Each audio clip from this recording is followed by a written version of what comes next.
In Mexico, prosecutors want to question the driver of a tour bus that crashed in the Yucatan Peninsula yesterday. 8 Americans were among the 12 people killed. 7 other Americans were hurt. Manuel Bojorquez is there. Mexican prosecutors say skid marks on the narrow highway may indicate the tour bus was speeding, causing a crash so violent it flipped the bus on its side. Passengers were tossed across the road and into a grassy shoulder. Red Cross responder Marcelino Perez says it's the worst he's ever seen. They were in shock. You couldn't speak their language, pero you saw that they were clearly in shock.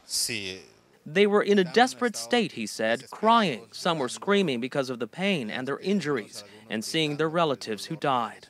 The passengers were from 2 Royal Caribbean cruise ships on a day trip to Mayan ruins. The bus was operated by a Mexican company. The driver was treated for injuries but was not arrested. It's a great loss. 5 of Israel Franco's relatives from Florida were aboard the bus. 3 were killed, along with his nephew's wife, Anna Behar, and her son, 11-year-old Daniel. Daniel was my sister's shining boy. She loved him, and he used to be by her side all the time. The cruise lines make many hundreds of millions of dollars in selling shore excursions.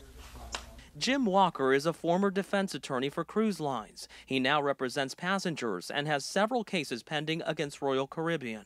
Once they take them into a port, they take no responsibility legally. Once you walk off the gangplank, you're basically entering the country at your own risk, according to the cruise lines.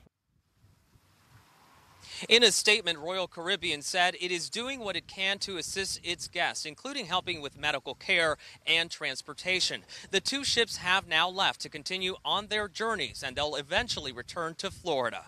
Jeff? Manny, thank you very much.